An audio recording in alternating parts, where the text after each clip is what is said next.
Oh my God, Victory Sunday. The Giants look at their schedule and they go, oh, the Detroit Lions, and they put the big W, right? Correct.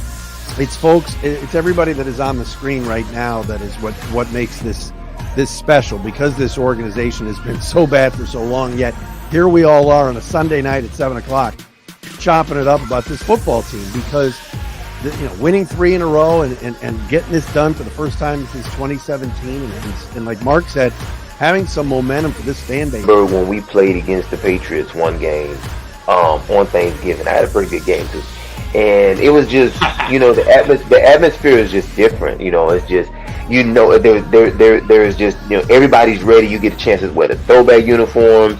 It was just. I think it's a mixture of both. I think you got to have a good program, but I think the city, the way it's viewed nationally, like the people in Detroit, the business people, the money makers, the marketers, they got to market Detroit different nationally.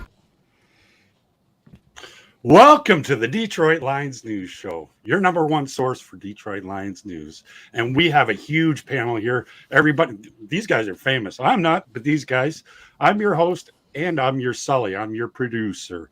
So I'm going to let these experts go at it, and everybody introduce yourself. We'll start off with John first. John, how's it going? Man, it's a great time. The season started. We're finally here. Oh, man, I'm John Maakaron. I write for Sports Illustrated's All Lion team page, cover the Lions. I'm there every day on the inside, getting all the scoops and information, and really looking forward to getting the pulse of what everybody's been thinking and seeing what's going on with the Detroit Lions. Because, look, it's early in the season, but the third game against the Falcons, it's already a big game. Yep, I'm Walt Stringer, one half of the co-host of East West. Well, not East West. I also write for East West, but Lions Avenue podcast, right along with this young man down here, Ashanti Beasley. We cover the Lions from each and every angle that you're looking for. Hey, y'all, what's up? This is Ashanti Beasley, better known V for the win. I am one half, the other half, the lesser half. No, I'm just joking. Walt Stringer, Lions Avenue. We've been on for 2 years now, so we're trying to grow it, trying to make a community out of it. Glad to be here. All these guys are just just people that I look up to in the industry. So it's good to be on. Darcy, thanks for having me. Thanks, John. Thanks, Adam. Curt Steele is the man, so I'll let him take it away. What up, dudes? Curt Steele Podcast. I write for Sideline Report and an independent contractor for yardbarker.com. Man, I've been in the game since 2018. Was a Die Hard Den podcast at first, then rebranded, was over in Detroit Lions on the Prowl until they folded a few months ago. But now, riding solo, CurtSteele.com, Sideline Report, Yardbarker, man. Great to be here. My people, first time on with Adam, man. He got the baby, not the hookah pipe today. So what's up? What's up, everybody? Yo, I'm the real Curt Steele. No, I'm Adam Beydoun. Pleasure to meet all of you for the first time outside of Doc. I wish I didn't see you again, but here we are. I just do my own thing. Currently hosting my own show, and I'm happy to be here. Man, so let's get right into it. How nervous are you guys after the loss? I know everyone reacts. I tend to run emotional, so I definitely look at all the things that concern me with that defense. That wasn't the performance that anybody wanted to see from Aaron Glenn. You had the extra couple days to prepare. You had all the opportunity to try and stop Geno Smith and that Seahawks offense, and you looked at it, and it was a complete flop right from the get-go, right from the jump. The Seahawks were able to take advantage. 8-minute drive, score. They quiet the crowd down, even though the crowd wanted to be real loud. Just want to get your guys' pulse of where you're at with this football team. For me, I look at it like it's a football team now that, was going to need a lot of good things and luck to have success. It's a team with more talent and depth, but the injury bug and some of the warts that were there last year are starting to arise with Aaron Glenn's defensive scheme, Dan Campbell's decision-making, and so those kind of things can end up resulting in a loss. But I still think that the future is still bright for this Lions football team. I still see 9-10 wins. But if the injury bug still plagues this football team moving forward. There's no guaranteed wins in the National Football League. You're moving forward to the Falcons and the Packers. Both are going to be unique challenges. So I'm just curious what you guys think. For me, definitely my alarms have been raised regarding what the hell happened against the Seahawks at Ford Field in front of the home crowd. Yeah, you look at this the game with Seattle. Definitely have some concerns with the coverage. You look at what they're doing up front. You having pressures, but where's the pass rush? I mean, like you getting pressures, you get all these pressures, but you're not getting sacks.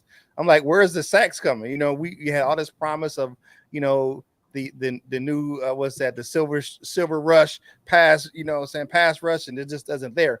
You know, as much as Aiden Hutchinson and those other guys are getting back in the backfield, there's no sacks. And you look at that affects the back end of your defense. Guys can only cover for so long.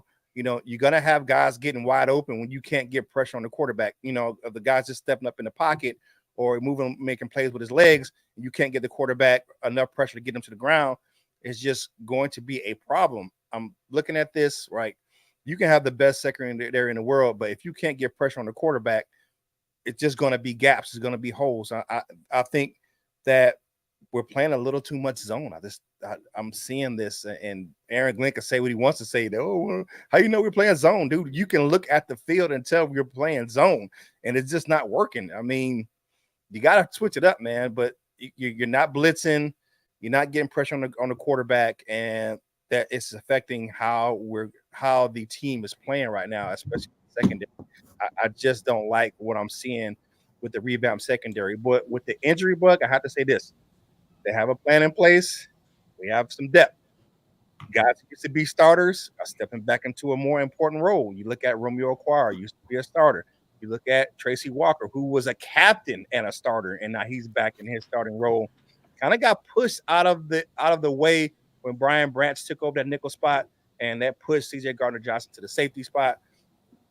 He's going to come in. I think Tracy Walker will be ready. I think he'll be fine. I think Romeo stepping into that spot that James Houston held. I hope he's not on special teams like Houston was when he got hurt.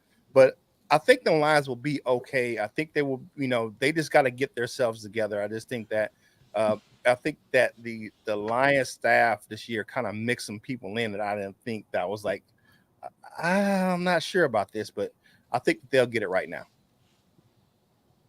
I wish I could say I trust them to get it right. It's frustrating. You know, you went on the road in Kansas City. Granted, a lot of things had to go your way, but still, it's a big game. You win it, you go home, electric atmosphere, sold out stadium, the loudest Ford Field's been probably since its inception in early 2000s. So it's frustrating, man. You know, we can nitpick on the defense, Dan Campbell's decisions, Goff with a pick six, untimely fumbles, every fourth down, fuck it, just going for it. I mean, there's a million things, but you know, I like what we said earlier as a panel before we went on. Patience a little bit. It's still the early part of the season. 1-1 doesn't mean your season's over. 2-0 doesn't mean you're the Super Bowl champs. So, you know, the NFL is a bunch of peaks and valleys. You're going to go through shit. I think what really bothers me the most is I'm seeing things that were issues last year and in year one. And that's more so the problem than even losing to Seattle. You're going to lose in the NFL. I'm sure most of you had them winning at least 10 games, probably 11. That means there's 6-7 losses on the schedule. Like, losing is always part of the NFL. Learning from them is part of it. But when I see Dan Campbell handling the clock the way he has over the last 3 years, the same shit with fourth down going for it, admitting after the game that, yeah, you know what, our defense played pretty well, but, you know, we put them in bad spots. Whose fucking fault is that, buddy? Like, I'm trying not to lose my shit. I'm a father now. I'm trying to, like, calm myself down, but I swear to God, I so fucking can't. So here I am, already swearing. God damn it. Yeah. I try to compare the game to last year's matchup against Seattle. To me, it just came down to coaching. Carroll and that team found another way to beat you. Last year, they jumped up on us pretty heavy, ran the ball down our throats. This year, we kind of shut the run game down. Neither run game really did much at all, canceled each other out.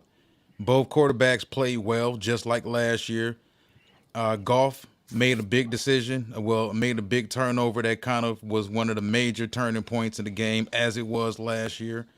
I was kind of alarmed that even though we don't have any big name, high profile pass rushers, can't really get too much pass rush pressure on the interior, they were without both of their starting tackles. So you're talking about a couple of guys that get off the street. And we were still not able to get any pressure. And through the first 2 weeks of the season, if you count that last fake sack, I call it a fake sack. It still counts as a sack, though, that Anzalone kind of got when Geno kind of handed him a sack. Aside from that, man, they haven't had any serious pass rush at all. And then what comes down to it, man, most of these games come down to 3 points or less. And a game that comes down to 3 points or less, you're talking about turnovers, which we lost the turnover battle. And you're talking about head coaching decisions. So you look at it for what it is, man. I'm not as worried about it. Now, when I look at Seattle, I view Seattle as just not the right matchup for us. Even though we kind of went toe-to-toe, people feel like we went toe-to-toe with Seattle a year ago, but they were kind of blowing us out. And then we were able to get some cosmetic touchdowns, whatever. We were not really in that game, I don't believe. Seattle would just outmanned us. And then they turn around this year. Outside of the first possession, Jared Goff looked really good. He kind of marched the ball downfield. But overall, it just felt like, I don't know if it's just Pete Carroll in Seattle just being a bad matchup for us, but I'm not too confident that if we see Seattle again later on, if it happens to be in the playoffs, that we're going to beat them. Walt, is it a coaching thing or is it a matchup thing with Seattle? That's my question. Because if I it's think it's both, honestly, Okay. because, even if people like to laugh at Geno Smith, like people outside of Detroit like to laugh at Jared I Goff. do. I laugh at him. Yeah, but It is what it is, man. Yeah. But You look like Dan Marino on Sunday. yeah, but I think if you consider some of the matchups we had, guys like that Seattle Seahawks wide receiving core, Justin Jefferson with Minnesota, there are some teams in the NFC. If you're talking about San Francisco with the guys they got, the Philadelphia Eagles with A.J. Brown, who's a beast, Devontae Smith, to not really address the cornerback position, you let Amani go, who was not much to begin with anyway. He had that one season. You traded Jeff Okuda. You went out and you signed an injured Mosley, who may not play for us this season. If he does play, there's no guarantee he's going to be back next season. And Ashanti and I discussed this ad nauseum, like prior to the draft. I just felt like this draft class was loaded with potential elite corners, and to walk out of it with nobody. yeah, I Clark thought Phillips too. Walt. It was Clark Phillips. Even Before Atlanta Atlanta. got Clark Phillips. Yeah, and he might Later come back on. and bite us too. Yeah. And everybody, I like Jack Campbell, the player. I have no issue with Jack Campbell, the player. I love Jahmyr Gibbs. But considering the needs of this team, to go offensively, it just didn't make that much sense at all, man. I And love like I said, Walt. Gibbs could turn out to be a stud. He could. But considering the guys you passed on, considering needs you had, and like I said, me and Ashanti discussed this consistently, man. It seems to me like they spent the first 3 years drafting to prove a point that Jared Goff was their guy. We're going to give him everything we can. Screw the defense. We'll throw some Band-Aids on the defense.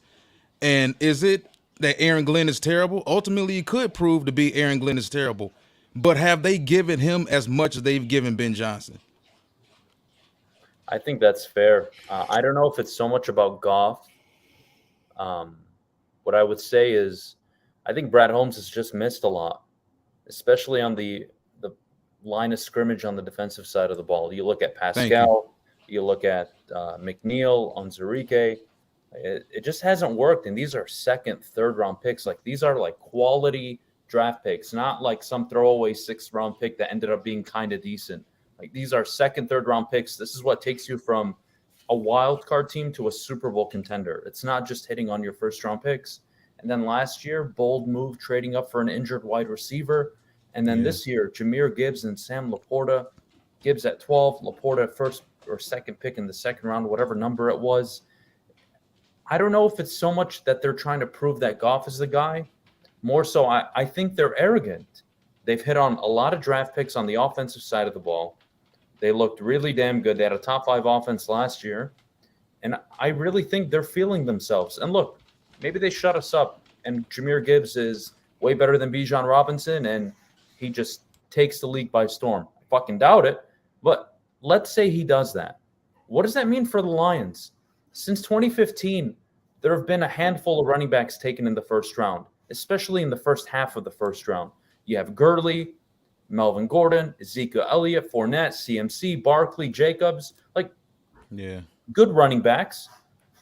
Which one of them are leading their team to a Super Bowl? And if you look at all of them, only Ezekiel Elliott has ran for 1,000 yards in at least 4 seasons since then. Nobody else.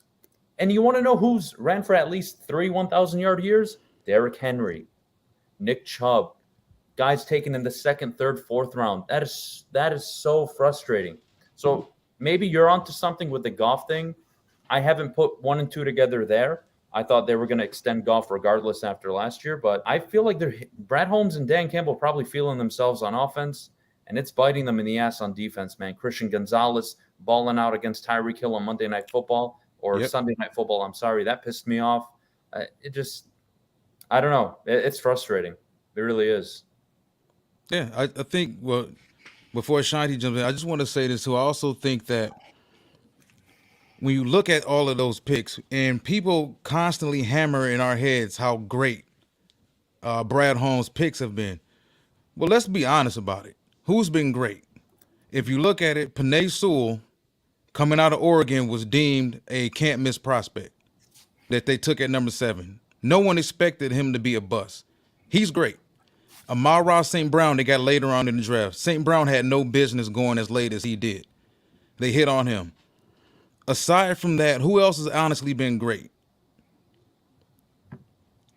I mean, they've got some guys that have been decent. Malcolm Rodriguez was a nice find a year ago, but people keep trying to sell us on how great all of his picks have been. Nobody's really been great outside of those 2 guys. And like I said, Sewell was a can't-miss prospect coming out of high school. St. Brown was a very good player. But aside from that, like, who else has honestly been great?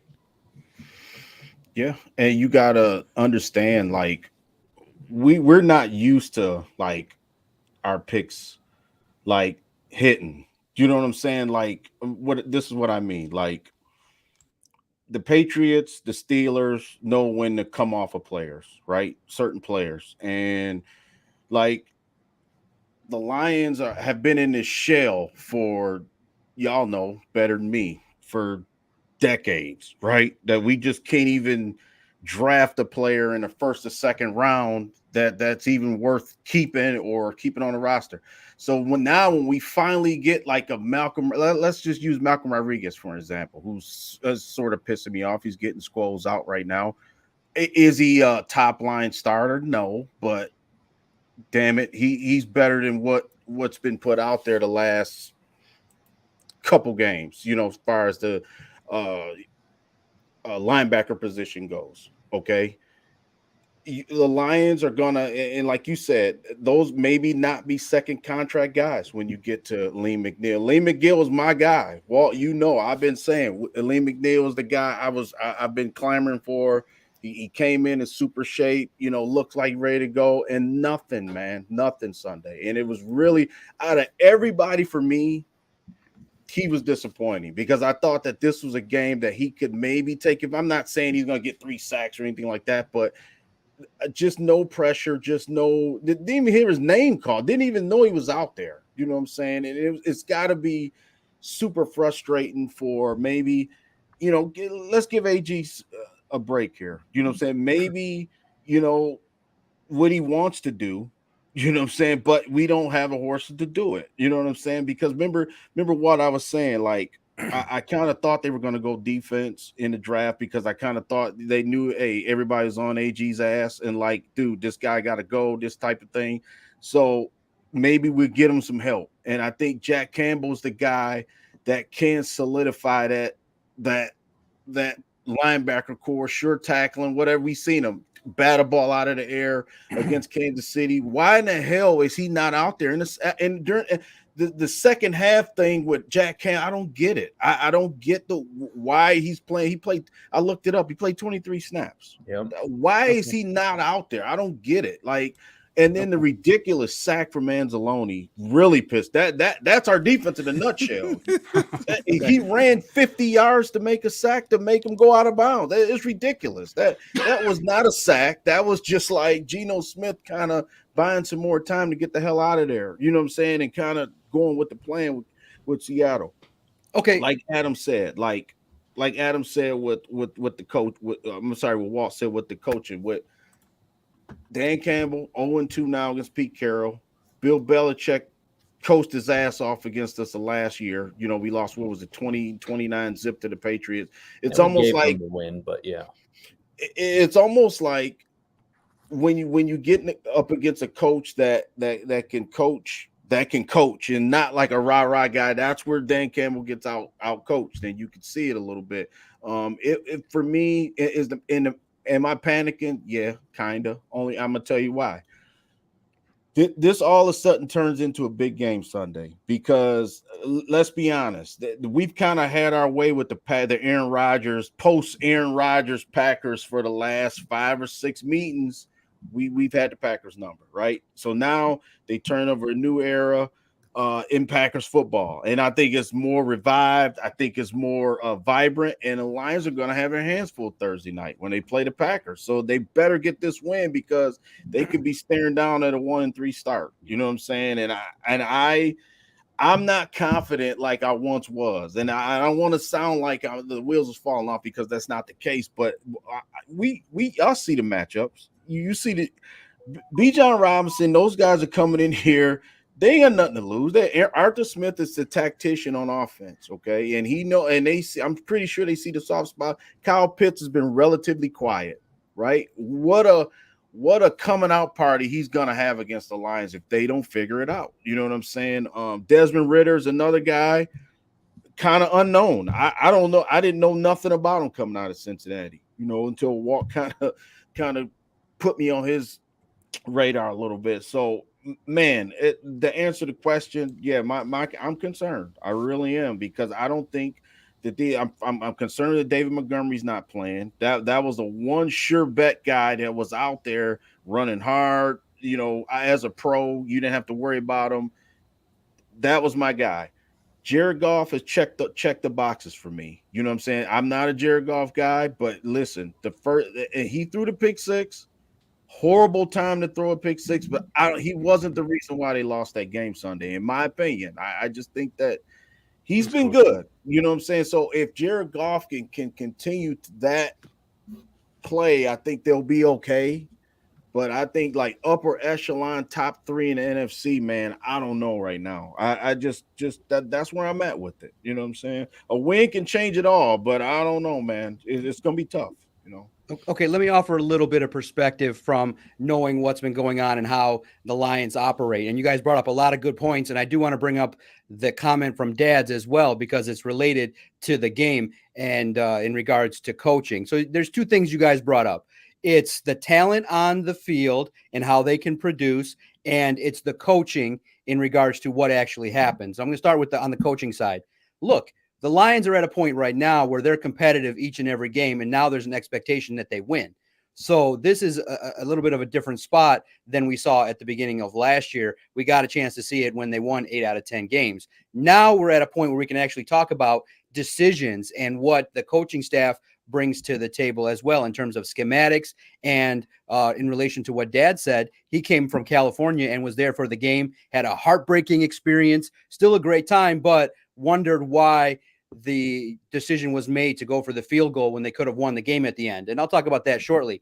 But the bigger point that you guys brought up that is real interesting that I always love to weigh in on is the talent and what Brad Holmes is doing. And I think you guys are reacting heavily to the first game and things you saw, but you got to remember too, on defense, when you look at who Brad Holmes has brought in, still relatively young. You got Kirby Joseph, a safety that's always around the ball, and that figures to be a playmaker moving on this year. You got Derek Barnes, who has beat out Jack Campbell. You got Aiden Hutchinson, who we all want to see more from, and I'm sure you guys are going to debate that later on in the show. And you have James Houston. Unfortunately, he got hurt, but he burst onto the scene, and it's no small feat to get 8 sacks. So while there have been misses for sure in the second round, and you could make a debate in regards to maybe drafting others, those that are here develop and they do end up performing. The issue is us as fans and media, we want the players to perform right away. And whether you agree or disagree, coaches like reliable veterans. And that's what an old school guy like Dan Campbell is going to like. He's not going to want Jahmyr Gibbs right away to be given the entire depth of the playbook. So I looked at it when I asked CJ Gardner-Johnson, because Brian Branch made plays right away, and it stood out. Like, this guy's been out there. He moved his way up the depth chart. So I asked CJ Gardner-Johnson, I said, what's been allowing Brian to make these plays right away out of rip? And he said, look, coaching staff for young players keeps it simple. Do this assignment, master that, and move on and elevate to the next point. Guys, the NFL is complex, and there's a lot. And I'm not making excuses, but coaches aren't like the fans and the media. They want guys that they can trust.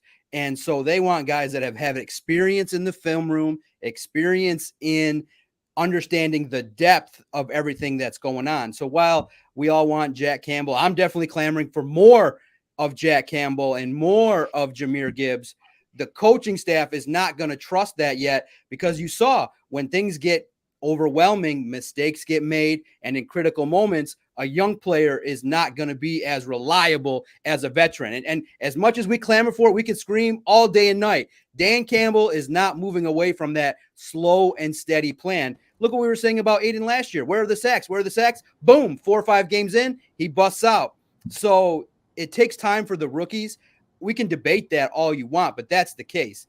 And then looking at it from this perspective, I think that Dan Campbell's influence on some decisions are costing the team games. And I think firmly, I wrote about it at All Lions earlier today, just looking at the way in which he describes things, uber aggressive, really progressive, makes all the analytics people cream their pants. They're excited. He does this, he does that, all the plus wins that he gets from his decisions.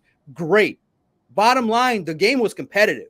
They matched, they were down, they came back. You look at, if you want to hyper focus on one drive, the last drive was critical in that you have this offense that moves the ball, but in the theory of how Dan Campbell and the way in which it appeared, they played for the tie.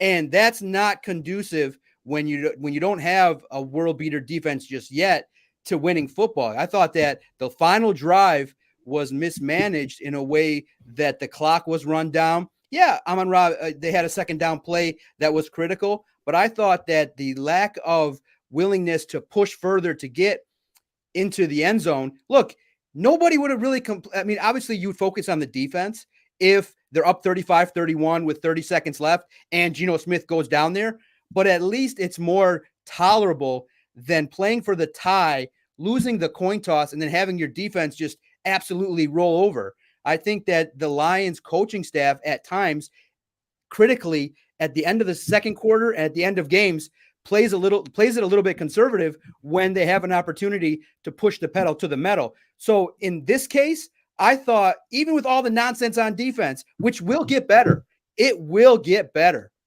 I thought in this game, if Dan Campbell makes a few strategic moves differently, then I think this football game turns out differently. And yeah, maybe Dan Campbell's learning on the job still, but I do think that some of these topics in regards to Dan Campbell need to be looked at. And I think that was a big factor. What do you guys think? Was Dan Campbell more of a factor in this game in the loss than the talent and the execution? You look I at think some of the oh yeah, go ahead, Curt. Oh yeah, I just think that I was surprised with the lack of aggression from Dan Campbell, and I have to agree with that. Shorter today, I think that I would have thought that John would have took a positive spin on on the game, but I get what you're saying, John. I hear what you're saying, man. I do think that, and I love Dan Campbell. You know, MTDC is my guy, but yeah, I just think that he turns it up and turns it down sometimes in opportune times. If you're gonna be pedal to the metal and you're gonna be aggressive, you have to be steady and consistent with that, especially if there's a chance to like that last drive. You know, when we got the field goal. I just think that we had enough time to be aggressive and go for the win. I mean, this is a league where you have to take the kill shot, and if you don't have the mentality to take the kill shot, man, it's just something that's going to come up and bite you in the behind, and they end up doing it because you look at it, you going into overtime. I mean, it happened just like it was a script, like for the Seattle Seahawks. Hey, man, we win the toss, we go down, we win this game, it's over. So you can't play to tie. You have to play like my man Herm Edwards said. You play to win the game, and they didn't do that at the end of that game. And that decision by Dan Campbell will definitely came back and bit the Lions in the behind. I'm gonna ask a quick question. So, do you guys think a lot of the decision making he's making is predicated off the talent that he has? Because we discussed that was the big reason why I wasn't as high on this team being a 12 or 13 win team, because a lot of the players that we were dependent on to play big roles were still babies, and rookies and young players, second year players, still have peaks and valleys. I want to know what's up with James Mitchell. Also, like, to me, it's kind of strange, and it's hard to really sell fans on, well, you got to bring these rookies along slow when you see rookies. I understand it's different strokes for different folks. Different rookies for different teams playing different schemes. They got different roles and different expectations, different sets of expectations. But when you see rookies for other teams having the training wheel snatched off early, and I do understand that head coaches love veterans. They love players they can trust. But are you telling me they don't trust any of our young players?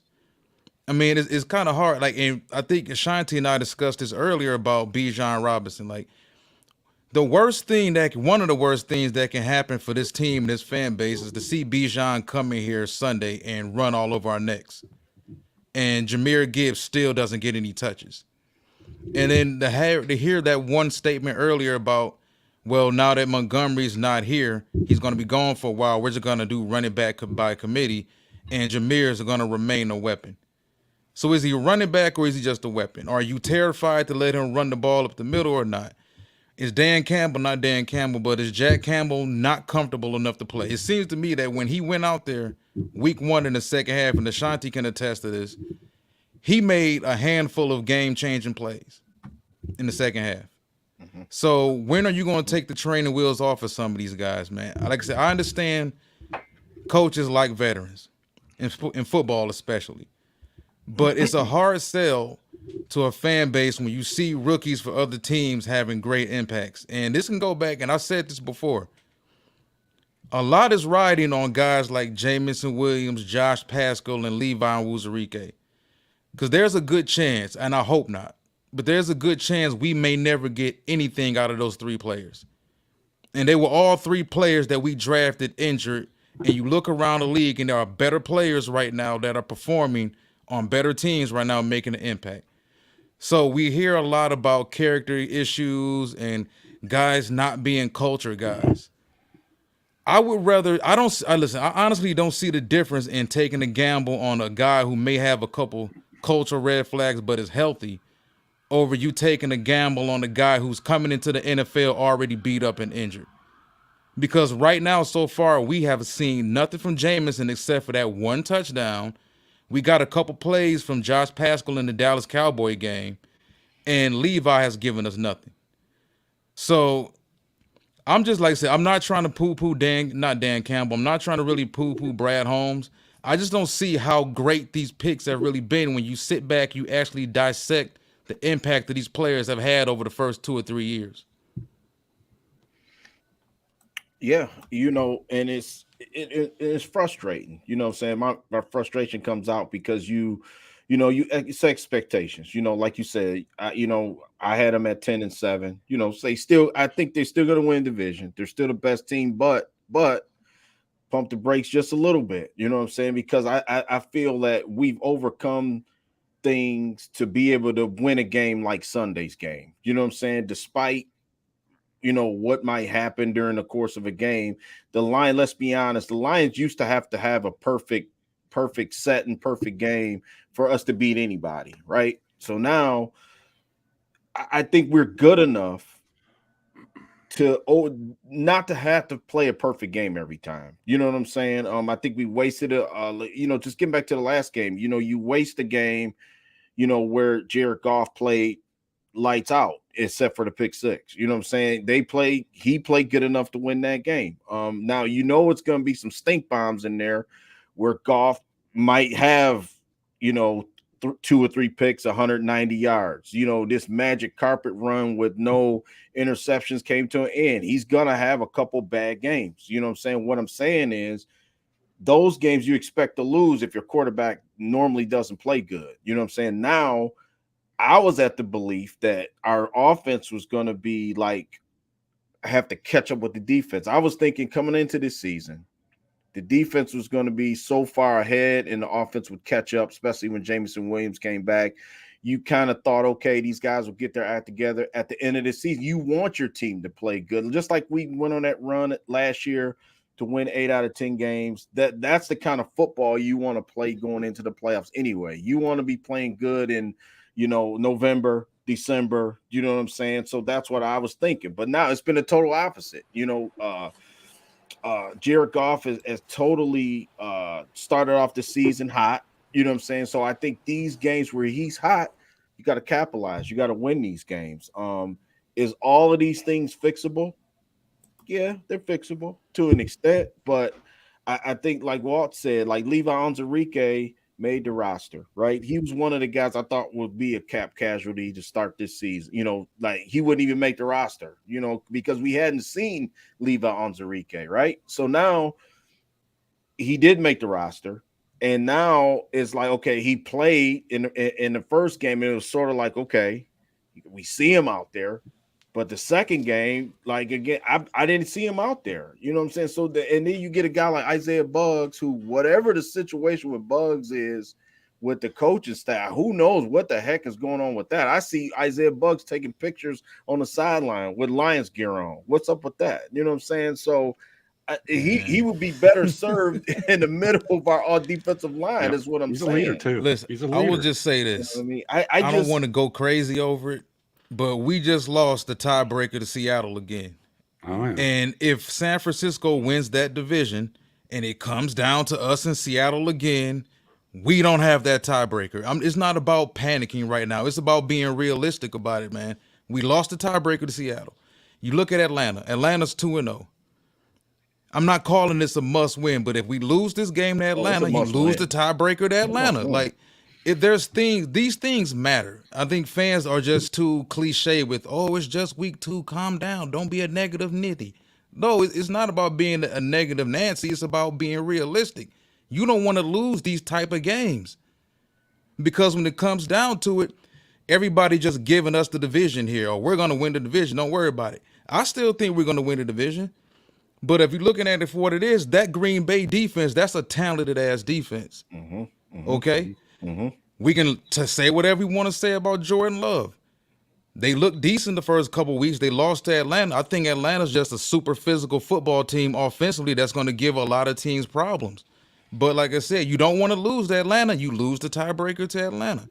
Let's say New Orleans wins that division and you're battling it out with Atlanta come week 16, 17, 18. You lose the tiebreaker.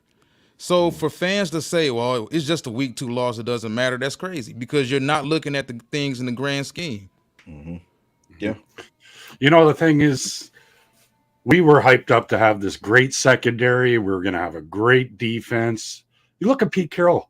They spread the ball out to the edges. Most of their passes were between 10 yards and out at the edges. They abused our corners. They had 9 receivers that caught. Noah Fant had 56. Jackson Smith at Jigba had 34, Metcalf 75, Tyler Lockett 59. The list goes on and on and on. And I didn't expect this, guys. I did not expect this. I thought we were going to have some good pressure with the edge rushes with Houston and Aiden Hutchinson, but that went all out the door with a better coach. Pete Carroll's a hell of a coach, guys. And even Walt said this last year or last show. Don't sleep on Seattle. They're a really good team. They had just as many picks as we did in the top 56. So I was there at the game and I had these freaking 5 guys, Seattle right behind me, chirping in my ear. And the penalties, that's what really killed us. We had actually 5 turnovers. If you got 3 turnovers and then you lose fourth downs, we're 1 for 4, 1 for 3 for fourth downs. That's a turnover. I'm sorry, especially in your own freaking side. Don't play that way, Dan. I hope you're listening. Don't coach that way. I'm a fan and I'm a season ticket holder. Don't screw us. We put so much time and hard work into this goddamn thing. Don't do it. Punt the ball. We have great special teams. Make them fumble at the, jar the ball away. Things happen in the NFL. Just kick it deep. We have Jack Campbell, or our kicker. He can boot the ball 60 yards. Put a pin him deep, play some defense. God, I'm so pissed off. I'm slowly, not so pissed off. Joe, talk about it. I'm sick of this. I'm still pissed off about not taking Tariq Woolen. Don't get me started about Tariq Woolen. That was my guy, man. I'm going to jump off here and produce, guys. I watched him at UTSA, but no, like Walt was saying about earlier about how this game means a lot. Like the Seattle game means a lot to this team. Well, the next 2 games mean a lot to this team because when you look at it, they have to go and they play Atlanta at home. Then you go. Not even a week later, you're going to go to Green Bay. You have 2 games in 10 days, so you're going to have a tough physical game against Atlanta because we know that they love to be physical. That Arthur Smith scheme is like that Tennessee scheme where they just like to run it down your throat. Oh, we'll mix in a play action pass with our garbage ass quarterback with.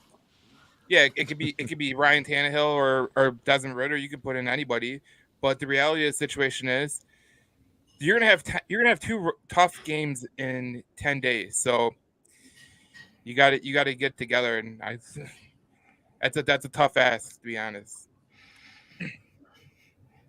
Yeah. Yep. And go ahead, Curt. I didn't mean to cut you off, Curt. No. I was just gonna go ahead, Curt. Go ahead. Oh, I wasn't saying anything. I was listening to you. I just, you know what though, like I'm kind of like you said, I'm this game, I don't feel good about it. I don't, you know what I'm saying? This has like loss written all over it, in my opinion. That I just think that, man, this game could be like, can get out of hand real quick. I can see a flat performance on defense, you know what I'm saying? Still, like I said, the offense has played relatively well for 2 games, you know what I'm saying? And they're gonna have a game where they might stink up the joint a little bit, you know what I'm saying? Just because they're not, it just doesn't seem right now. You know what I'm saying?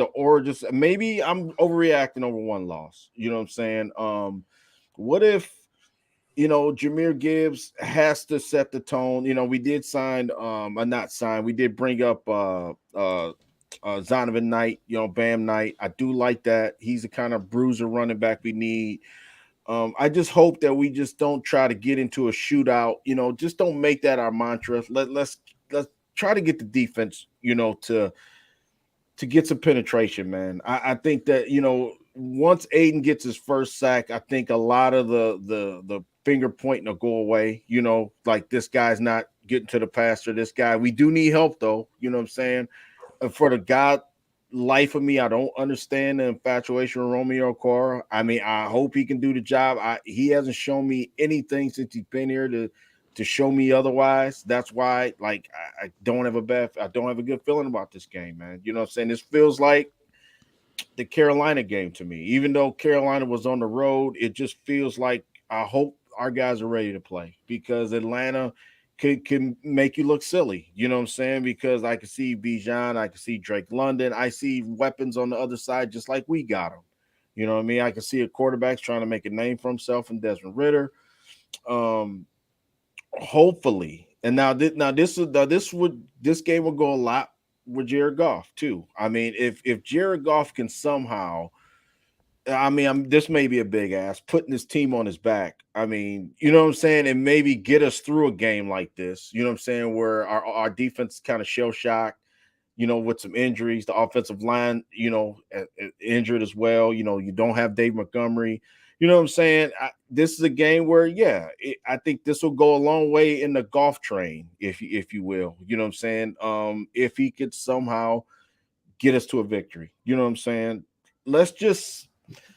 I just hope that the approach is a little bit different. Like you said, I do like Dan Campbell stick to his guns. I do like that about him. He don't care what nobody says. He's sticking to his guns. So I think that part of it, the stability part of our coaching staff is a plus for us because it's worked. Let's be honest. It hasn't worked the last couple games on defense, but remember we said at the same time last year we were there. Well, they were 1-6, and then all of a sudden a light bulb went off and they started stringing off victories. So hopefully this is a game where they don't think that they can just show up at Ford Field again and have 60,000 and think that that's going to win them the game. They're going to have to play this. They're going to have to play some ball, man, to win this game. So hopefully, we're going to see like the coaching, Dan Campbell. We're going to see when everybody's not patting you on the back, when you're not a hard knock, when you're not like everybody's favorite. We're going to see, you know what I'm saying, in his coaching tenure. This is a big game for him to see how they react and see how they come back from a disappointing loss. So, well, for me, coming into this game, I think that it's going to be, what do you call that? Not strength on strength. Both teams have matchup advantages. I think that they have a strong running game, which is an advantage for them. We're gonna test our defense. Our offense is gonna test their defense because they haven't faced a passing offense like us in their schedule so far. So if you look at the first two games, they faced two young quarterbacks, really just starting them out and making their name. Jordan Love, he had a good game against the Bears, but the Bears. But playing Atlanta. They kind of try to focus on the run game a little bit. He didn't have, they didn't pass the ball a lot. Jared Goff can't, and that Ben Johnson offense is a different test for the Atlanta defense. So they haven't faced an offense like ours. So if you look at these two, I like the matchup. Which team will hold the ball and have the ball at the end will determine. I think it's going to be pretty much similar to what we just saw this last week. Which team has the ball at the end and who's going to be the more aggressive to go out and win the game and not just play the tie. Yeah, time of possession, of course. And Darcy, I'm pretty sure I was the jackass he was talking about. So I'm pretty sure I was the jackass. You ain't got to eat that one.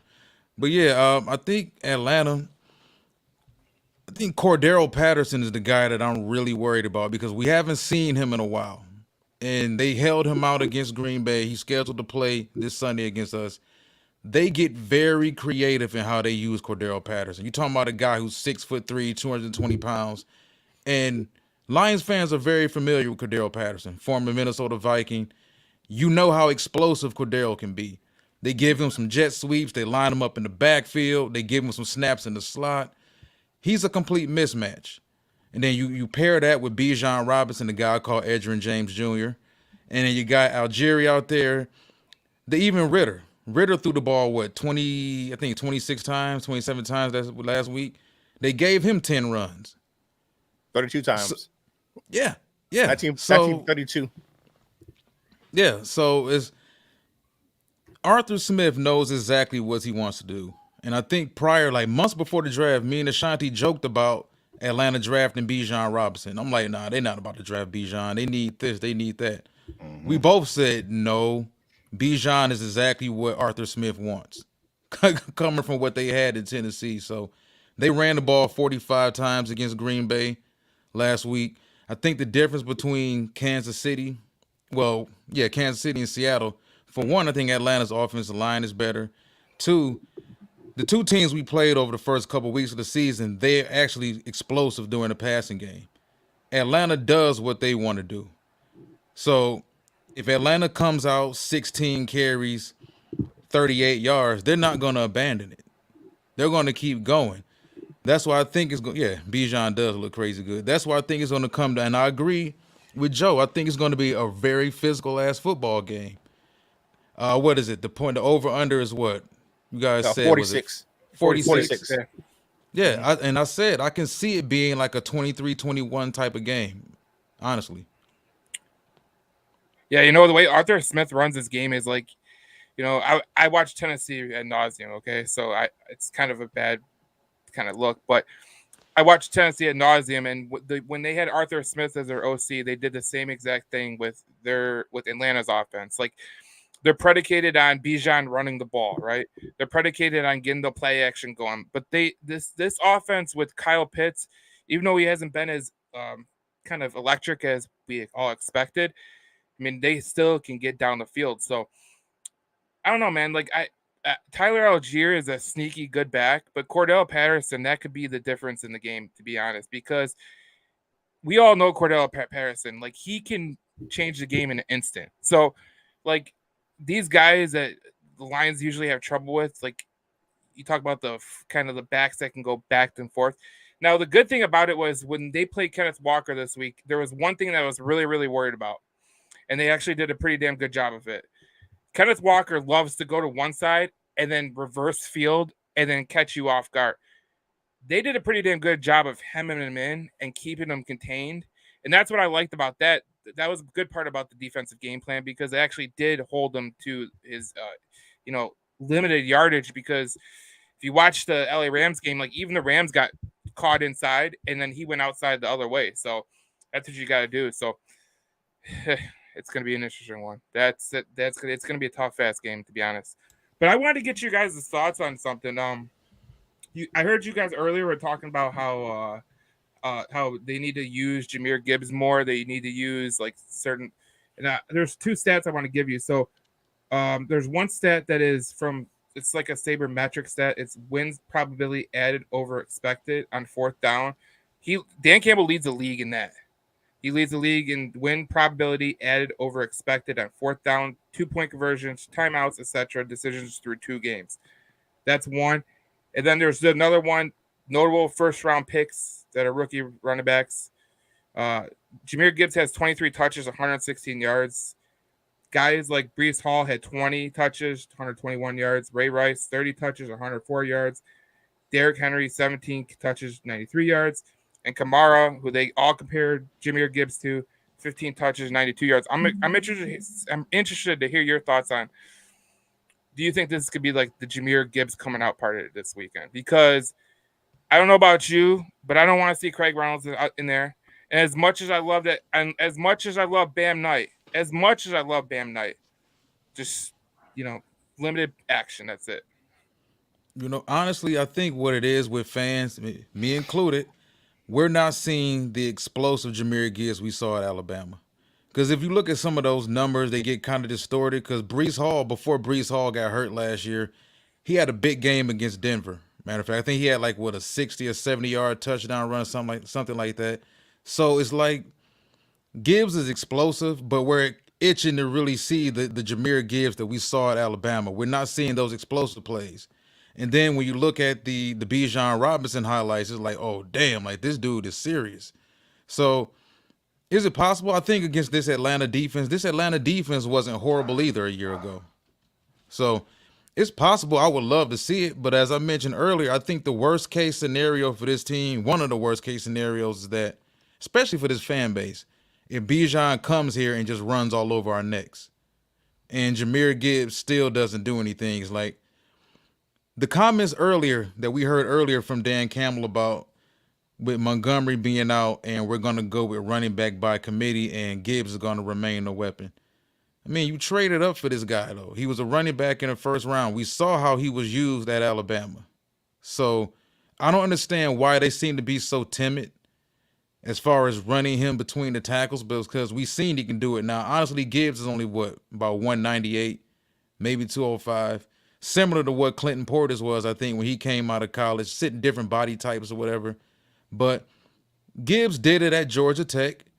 Gibbs did it at Alabama. So I just don't understand why they're so hesitant to really give him the ball and really take the training wheels off. But I'd love to see it. I think this is a game that could turn out to be another wild game. not a wild game as far as 45-40 or anything like that. But when you look at the guys that Atlanta has on the outside, and I agree with Joe about this, you look at guys like Drake London and Kyle Pitts. If Atlanta gets the run game going early, then that opens up the play action. I don't want to say SOL, but it would be SOL if Ritter had a 340-yard passing game or something I agree. on us. I agree with Donkey It would Kong. be. Yep. I don't I think it's agree. going to happen. I would hate to see it happen, but Mhm. you know, if this defense can really step up and shut down Atlanta's run game, something that we haven't seen the first couple of weeks against, well, Carolina's different. You know, Carolina, as you guys mentioned, going up against Bryce Young's first career start and whatnot. And then you look at Jordan Love, not second career start, but this is Jordan Love's kind of his coming out party as a starter as well. So he's going up against some situations that he hasn't seen also. So I do believe if they can shut down Atlanta's run game, or at least keep them bottled up, which is going to be super difficult because they got so many weapons in the run game, we have the ability to kind of close out Atlanta. Because defensively, we got some guys, and I agree with Curt, we got some guys offensively that can give Atlanta some problems. I wanted to say thanks to all the podcasters like John and Dad that coming on here. John left us with a couple of things he wants us to talk about. He wants to talk about the injuries and where the hell is Aiden Hutchinson? I know he got held on that last play. I was at the game, and those stupid freaking annoying Seahawk fans were, oh, no, it wasn't. Yes, it was. It was a freaking hole. I could see it from the upper level, idiots. Yeah, he's not getting any respect. No, he isn't. Like, and the refs, you know, like, oh, that's not fucking, that wasn't freaking fair. You know, that was not fair. You guys had a better view, and I hate not having the information. I'm going to get some kind of transistor radio so I know who's going out. Like, Vitai's huge. You know, losing Vitai's huge, you know. Mhm. Yep. And then not having Taylor Decker for that game, that didn't really help either. We lost James Houston. We lost Vitai. Is Kirby Joseph hurt, or did he come back? Or He came back. He's fine. Yeah, he came fine. back. He's fine. Okay, so CJ Gardner Johnson, he went out, and I thought it was cramps that he got hurt with, but that was Amon-Ra St. Brown had the cramps. It was the he had it looked like, thought it was a stinger, I guess, for his when he got hit, but it was his pectoral. He's out. He actually played the whole game. He had to play the whole game with a pectoral, a torn pectoral muscle. So, like, he played the rest of the game, came back in, but you know that's something you don't play with for long term. So you need to shut him down. Dan Campbell said that there's I don't think it was a complete tear, so it may be a thing where they can get him back maybe toward the end of the season. We already know it's 6 to 8 weeks for James Houston and that ankle, that fractured ankle. Yeah, that's tough. Vitai, I don't think it's going to be something that's going to be long term. He may miss a game or two, just because of the fact we didn't see him on the IR.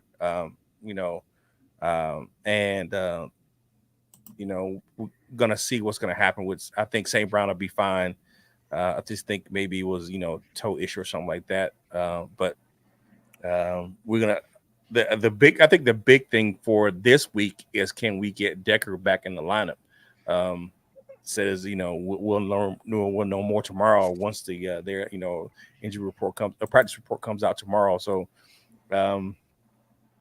but the one thing I can say about the injury to CJ Gardner Johnson, where yes, is it a deal, a big deal? Yes. Is it a deal breaker? No, because you have a veteran like Tracy Walker, who was a starter, who kind of got pushed out because of really Brian Branch kind of helped push him back on the depth chart. But Tracy Walker's not none of the guy with the team captain, led the team in tackles a couple of years ago. I think that we'll be okay with that safety position back there, teaming up with Kirby Joseph. I think that part is not, because we still have Brian Branch in that nickel position. Now we get Branch go down, we bring in old Willie. I think we're gonna have some issues. but please, yeah.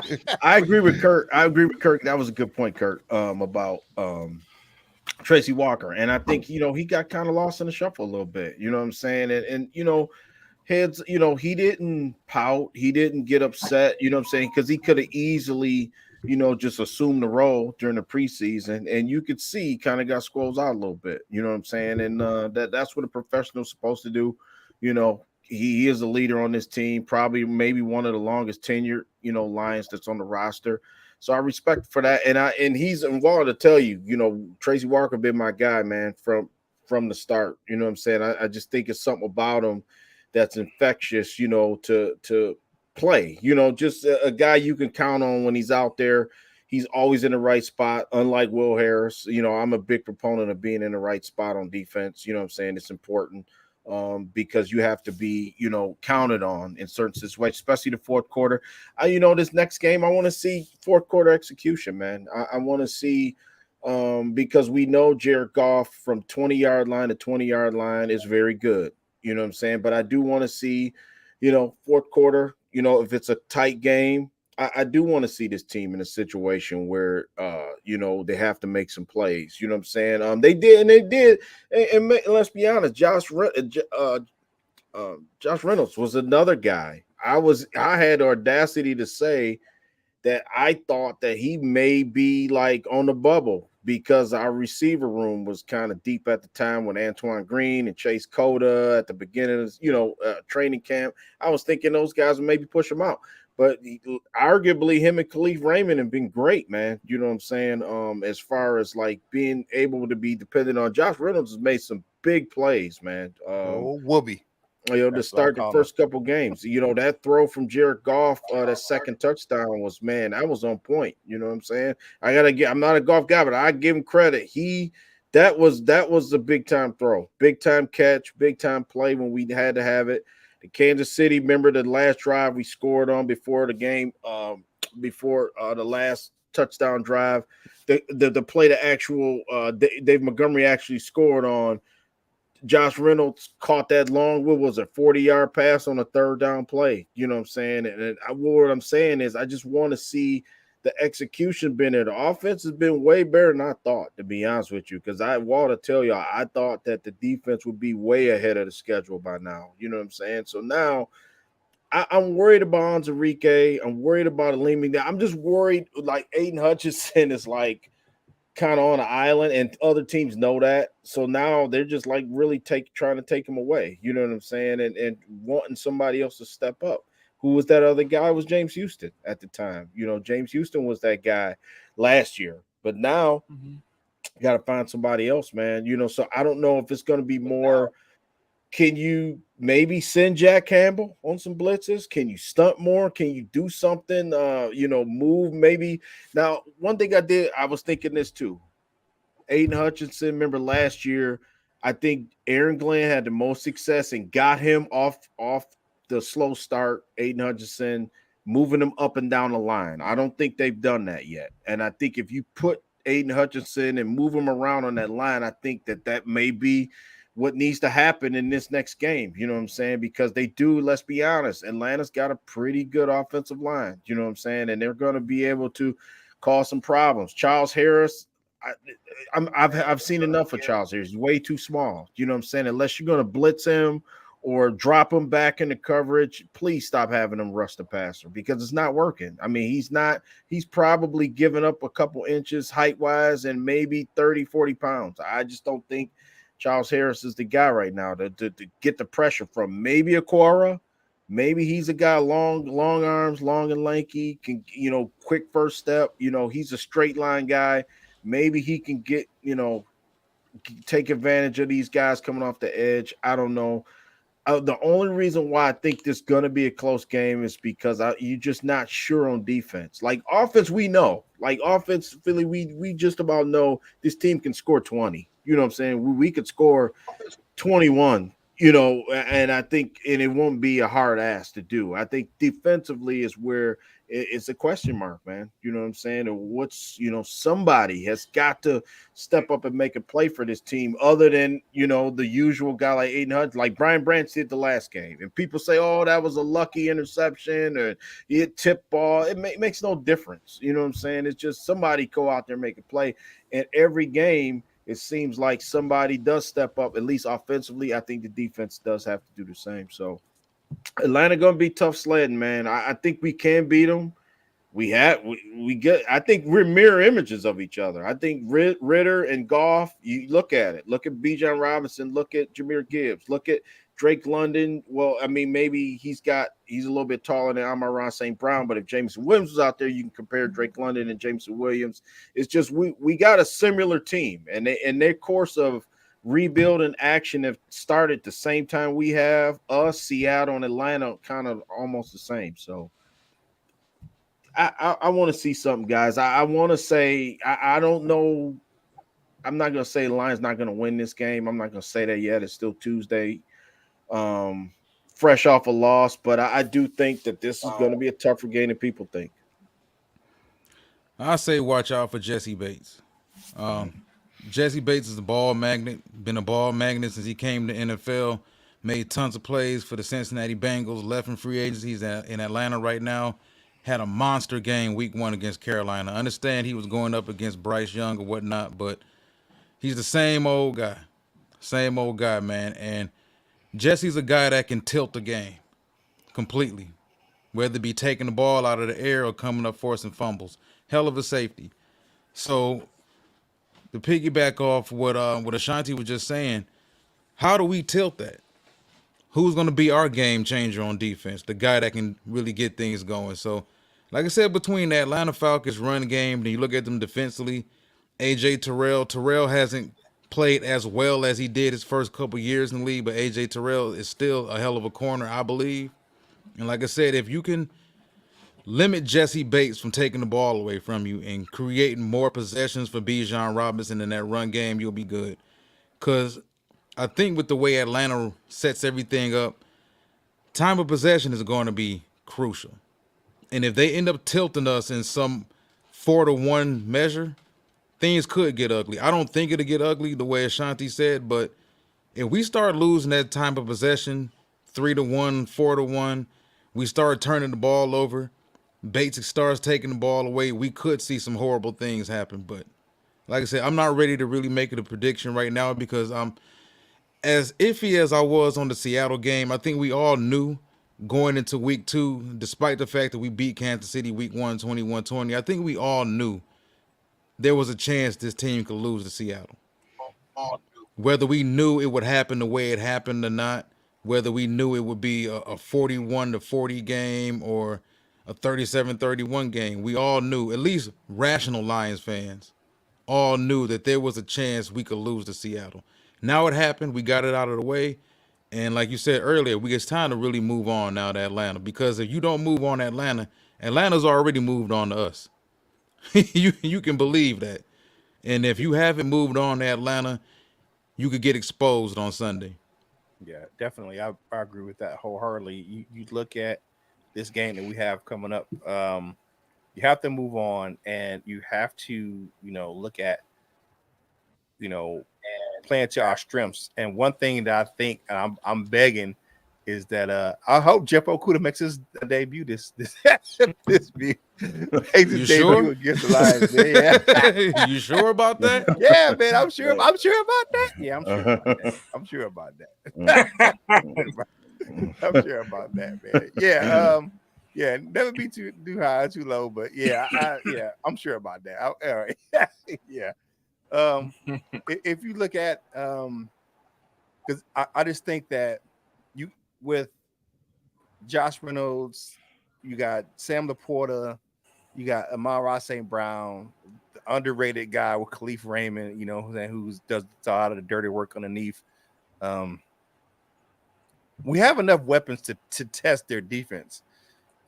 It's just going to be like you said. Well, what can our defense test their offense? But can we at least slow down the run game? I don't think we can completely stop it, but can we slow it down enough to make it a tight game?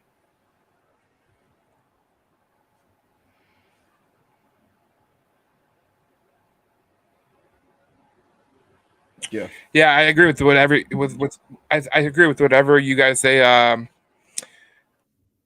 don't know. I think this week, I think the defense is going to turn around. I really do. I think that they're going to bring the wood. I think they know exactly what's coming into Ford Field.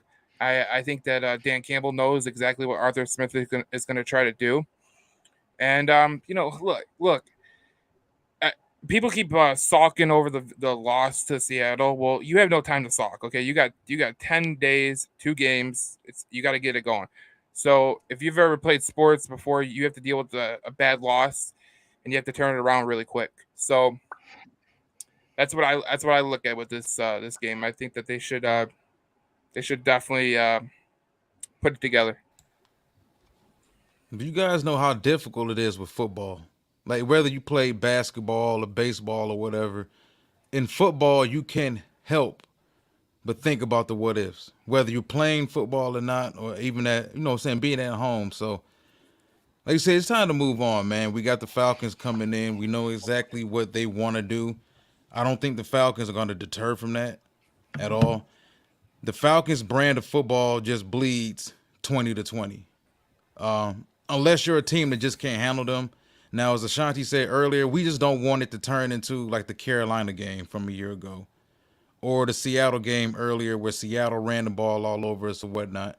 But if we can hold them to just looking at the way Atlanta likes to run their running game and as versatile as the scheme is and with the different talent that they have in the backfield with Patterson and everybody, to me, it would be a win if we can hold them under 130. Because they're going to get numbers. That's just how it is. Bijan Robinson, he's too talented. Cordero Patterson, if he's ready to go, he's too talented. Algieri, he's talented. Ritter, they give him design runs. So if we can hold that group of guys under 130, I think we have a strong chance to really win that game. Yeah. Yeah, I'm looking at Troy Anderson, who that was the guy I was thinking of for the Falcons at linebacker. Pretty good linebacker. Damn good linebacker. Atlanta got talented. They just like us. I think it's a mirror image of teams trying to get, like you said, Jesse Bates in the backfield, in their secondary, to go with what we have. It's damn near a mirror image of the team. And like Curt said, I think it's going to be, I just think that every week it's 4 or 5 plays that happen that we like, damn, if we just would have got that first down on that drive, we could have kept the chains moving. You know what I'm saying? Or if we just would have, we would have held them to a field goal, or it's going to be one of those kind of games. Like I said, Brad Holmes, Dan Campbell can atone. He can really atone and for last week. And like you said, we're a 1-on-1 football team. We don't have to like try all this trickery sometimes, I think, because we're good enough to where we can stop teams. I mean, like I don't want to say it and everybody laugh. I don't mean stop and then we sit up here and gave up 37 last week. But what I'm saying is you don't have to like try to trick everybody all the time. You know what I'm saying? Because sometimes that's to your own detriment. You know what I'm saying? Sometimes it's good. Like the Kansas City thing, it worked. You know what I'm saying? The fake punt worked. You know what I'm saying? And everybody was like, yeah, this is great. You know what I'm saying? But now when it didn't work, when we didn't get the 4th down on the last drive and it ultimately cost us 7 points, everybody wanted to kick Dan Campbell and say, like, criticize him. So it's just – I really do think he can make an atonement real quick with a win. Winning changes everything, man. I'd much rather be 2-1 going to Lambeau instead of 1-2, a desperate team on the ropes going to the Lambeau. And I don't think that's an automatic win either in Green Bay. So, first things first, let's get this one. But I really hope we win this game, man, because I just don't want to stare down the barrel of going 1-3 and not saying that, this team, I think we're better than last year. I think that the personnel is better regardless of the injuries. And let's give Brad Holmes some credit. Regardless of who he drafted, who we don't like, he drafted this guy in this spot. They do have some depth in certain areas. You know what I'm saying? So that part of it we have seen. How many times have we seen the Lions grabbing people on the secondary off the street? And we knew we wasn't going to be able to compete. You know what I'm saying? We've seen that. So now, I mean, I think all 4 of us agree that Tracy Walker, we're comfortable with him being back there. You know what I'm saying? And we're Kirby Joseph. I'm comfortable with Kirby Joseph. That's one of my favorite players. I want to see him back there. Brian Branch makes Will Harris out of the picture. We don't have to worry about Will Harris. This would Uncle this Willie. thing we didn't take if we didn't take Brand, William Will Harris. will be out there this Sunday. You know what I'm saying? So now, hey, I want to see, and I think one of the listeners said it. I mean, I want to see Broderick Martin. Broderick Martin been my guy Yeah. from since the minute we drafted him. Same here. You know what I'm saying? Let he's a big, strong kid. Let him go out there and hit some people, man. You never know. Especially a game like Sunday, man. Yeah, You're gonna need those big guys up the middle because they have a guard, Chris Lindstrom, who loves the bully Yeah, buddy. people. Yeah, from So Boston College, yeah. Yeah, Boston College, yeah. If you got to get those big guys in there, and Liam, I'm sick of his ass because I've been on his train for the longest damn time, and Me this too. guy won't live up to the expectations that I have on him. I'm not asking him to be Aaron Donald. Flashes. I'm not asking him to be Chris Jones. I'm just asking him, like, just give me something, man. Just give me something. To be honest with you, I think Aleem McNeil played better last year next to Isaiah Buggs. Yep. I just think he did. Yep, he sure did. And He sure did. to me, I'm like, okay, coaching staff, we got it. You made your point. Whatever Bugs did to piss you off, we got it. But Exactly. we need him back. We in need the him lineup. back out there, man. You Yeah, know. especially in this game right here, because we're gonna need them big bodies to help with that run game because Atlanta ain't playing. Those dudes live at the second level. If you go back and watch that Green Bay game from a couple of days ago, they were consistently in Green Bay. That's a solid defense, at least talent wise, and they were consistently getting to the second level to the point where Bijan was just hand on the guard's back. He didn't have. It wasn't a situation where he had to consistently shake a lot of people, which you can't do. But yeah, they made it a lot easier for him than it would be for a lot of other talented running backs. But I'm gonna go back to Jesse Bates. I don't want to compare him to Ed Reed, but he's Ed Reed-esque in his ability to be that guy on the defense that can completely tilt games, man. And I think Cincinnati. You look at Cincinnati the first couple of weeks of the season, they miss him. They do miss him. They miss him a lot, man, because he cleaned up a lot of BS that was going on in that secondary. Now, Dax Hill is going to take Dax Hill a while to adjust to that spot because I think ultimately they drafted him because they didn't want to pay him. I don't understand why. Regardless of what position you play, if you have a game changer on the field, you should be able to disregard what letters he has next to his name and pay him. And I think Cincinnati got a little arrogant. And they felt like, well, we can just plug in Dax, and I love Dax Hill at Michigan, but we can just plug in Dax and he'll be just as good as you. And that's not what's going on right now. They miss him. And Cincinnati's my Super Bowl pick. Not looking too good right now. Well, Yeah, I had to the thing about Jesse Bates though is he's very, very smart. Like Yes. you don't That's get how into you get picks. You don't get into Wake Forest just to play football. You know what I'm saying? Like you have to be smart, and that's where Kenneth Walker came from. So like the way he baits quarterbacks in the picks is just that's a guy that you definitely have to watch out for because he did it to Bryce Young. He almost did it to Jordan Love, but Jordan Love airmailed it. So I guess he got lucky on that. But think of this, like, okay, we didn't get any pressure, and Seattle had 2 tackles that was kind of like fill-in guys, right? Okay, now this is what we're going against next week. I knew I had to look this up because I know they had a formidable Jake Matthews. What's the kid? Matthew Bergeron, Chris Lindstrom, like you alluded to. Yeah. Those 3 guys right there could be damn near as good as our 3 guys. Yup, McGarry. Yup, those guys, and they all healthy. So, and Bergeron was a guy I felt we could have got later in the draft. Yeah, the reason why I bring it up is because, like I said, I think our D line is going to have a taller task this week. You know what I'm saying? And I think Desmond Ritter's going to be predicated on how big of a game he has. You know what I'm saying? It's going to be predicated on his protection. And right now, that's looking pretty damn good. You know, they're looking at it on the other side. Like, listen, this Detroit team didn't get no pressure last week on Seattle. They probably feeling pretty good right now for their young quarterback. You know what I'm saying? So, what's the biggest equalizer you could go against any team? Get pressure. You know, knock them down. No, you know, maybe you might not knock them down. Maybe just let touch his jersey. Maybe the next time you run into him. You know what I'm saying? Just little nuances of the game. Geno Smith never felt pressure one time. You know what I'm saying? He was comfortable the whole game. So I think you'll see the pass rush of the Lions really try to make a concerted effort to get to, Ritter and try to make him uncomfortable. Just don't let him sit back there and just get comfortable and throwing dimes. I think that's number one. You know what I'm saying? If we do that, I think we'll be fine. I think because offensively we can score and keep pace, which that was the one thing I was worried about coming into this season without J-Mo to start the season and just giving two new running backs and the situation maybe have to gel a little bit, but the offense been tight, man. You know what I'm saying? So I think as long as the defense comes to the party, we'd be good.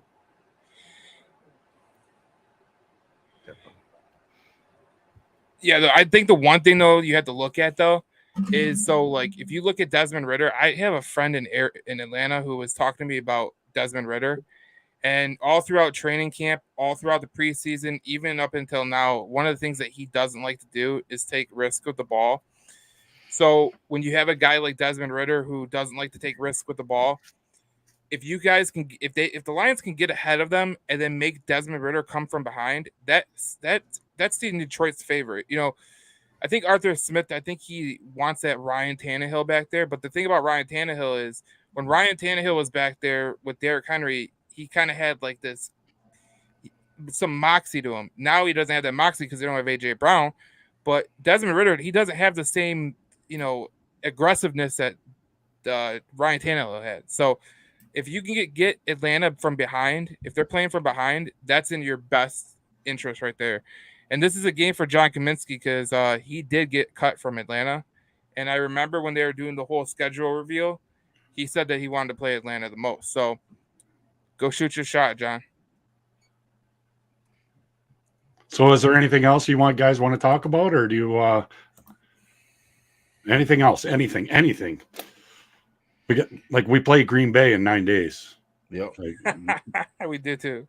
Yeah. Are we going to beat them again? I'm uneasy about it. I'm uneasy, Darcy, because we had their number. We've had their number, and they're due with a new quarterback. The energy different in Green Bay. You know what I'm saying? That's a game I'm concerned about. You know what I'm saying? Because I think they had a dark cloud over that team, to be honest with you. You know what I'm saying? It was sort of like it was time for Aaron Rodgers to go. You know what I'm saying? And to me, I don't know. I don't. It's not a gimme. That's all I'm saying. You know what I mean? I think we're talented enough to win. Of course, we can beat anybody. We beat the Chiefs.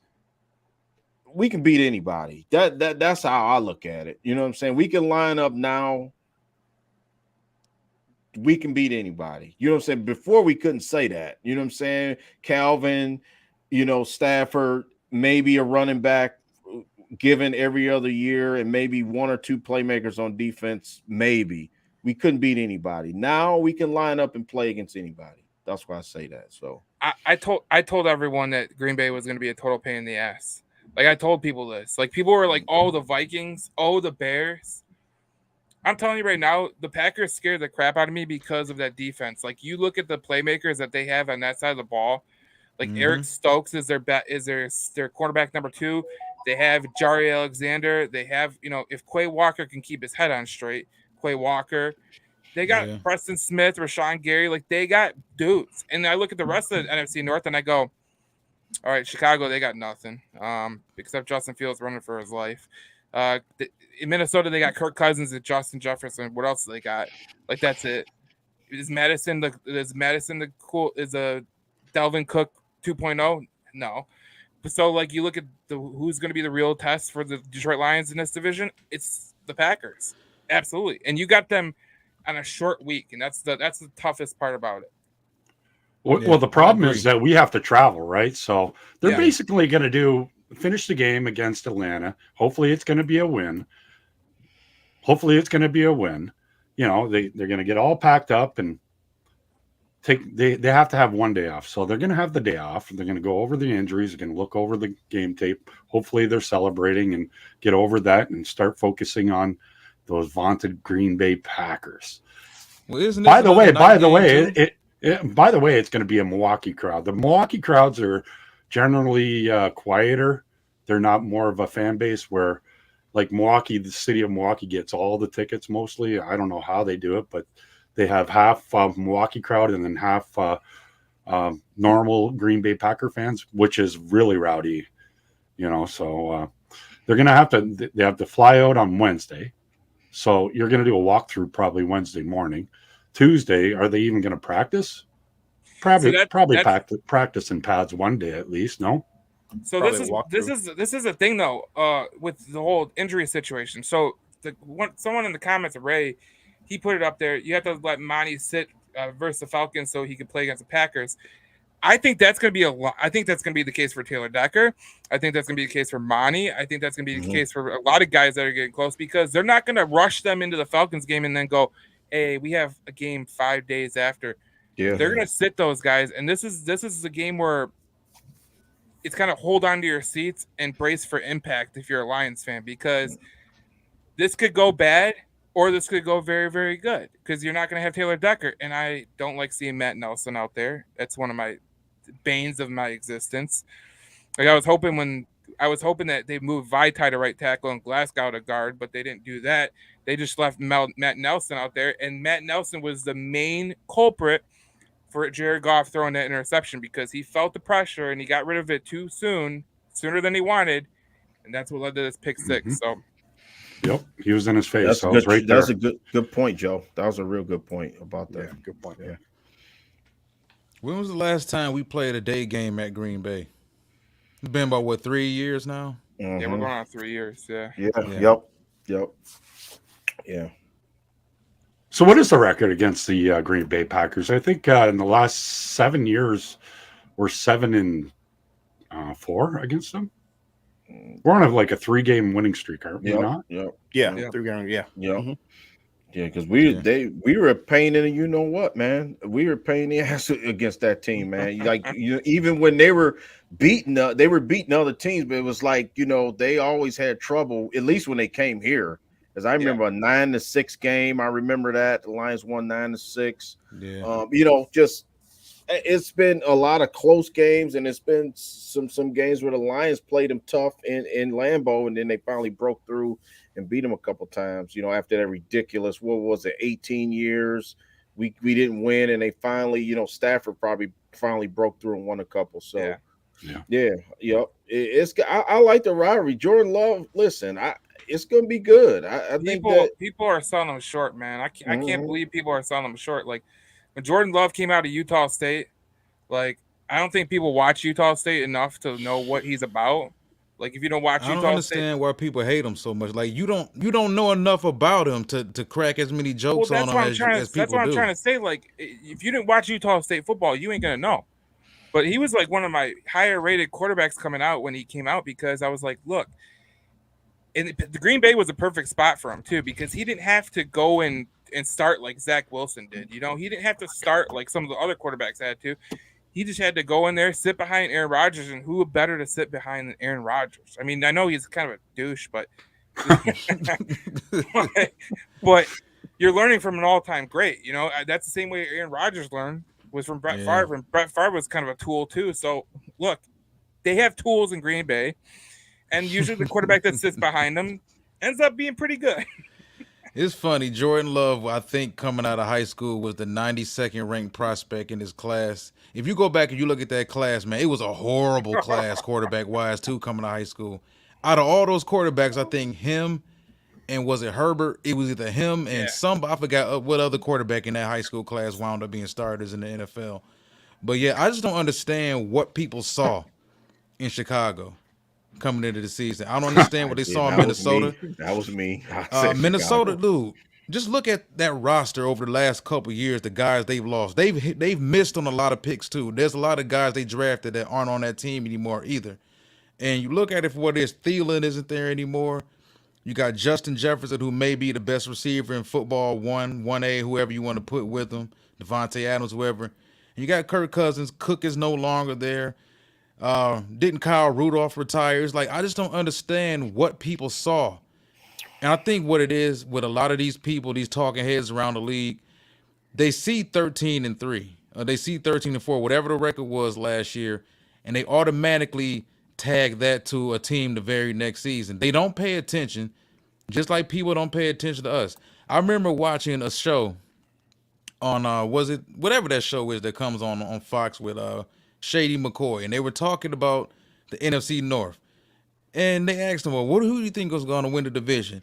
The Vikings. Well, he said the Vikings. The Vikings. Yeah. Why not? Why not the Lions? Because they're the Lions. Like, you guys get paid handsomely to give those type of takes. Like, I understand that people don't sit around and watch the Lions all the time like we do, but come on. And if you look at it for what it is, if you're actually studying these teams, the type of games the Vikings were winning a year ago through the first 2 weeks of the season this year, they're the type of games they're losing. That's another reason why I was really not that high on Minnesota, because they were winning games that their asses should have lost last year. And they had more talent. When they played thorough teams, what happened? They got their teeth kicked in. Dallas kicked their teeth in. Eagles kicked their teeth in. Like, it happens that way. And then the Bears, come on. Was it just wishful thinking? And I like Justin Fields coming out of Ohio State. Was it just wishful thinking that he was going to take this next step and he was going to be better than Goff, he was going to be better than Love, and he was going to be better than Kirk Cousins? I was wrong.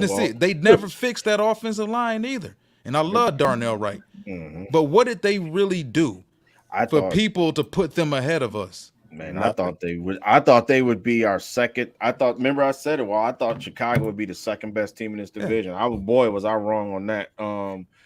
I just looked at like the DJ Moore signing, to go with Moore. Mooney and Rashawn Johnson, who's unsung, the guy who backed up Bijan Robinson. Rashawn Johnson can play, man.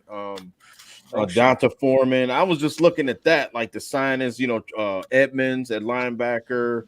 What's the TJ Edwards from Philly? Yeah. So you look at it, you was like, man, okay, I see what they're trying to do. So you figure, but like you said, it's a little bit more further along. The rebuild is a little bit more in motion that I initially thought. So that's why I still got faith that the Lions could win this division. I mean, you know what I'm saying? I don't think, the only thing that can, like I said, stand in their way if like if Jared Goff just falls off a cliff right now, you know what I'm saying? But I think right now he could be the best quarterback in this division, which gives us a chance. You know what I'm saying? Because, it's almost just like, the Lions are our team. So we live and breathe the Lions, and sometimes I think we are our own worst enemy sometimes, and we overlook at it, right? You know what I'm saying? And then sometimes we do say, hey, no, Atlanta can play. People discounting Atlanta and Desmond Ridder, and so it's like you got to be like not too high and not too low. So I get it. The notion around the league is you're the Lions until proven otherwise. That's just how it is. Until you prove it to everybody that you're no longer the Lions. And Kurt Warner made a valid point about us prior to week 1 against Kansas City. It's just so difficult for people to get past the Lions being the Lions. Whether Eric Kramer's there, Wayne Fonts is there, Scott Mitchell's there, Charlie Batch is there, Mike McMahon is there, Matthew Stafford is there. It's just hard for people to get past the Lions being the Lions.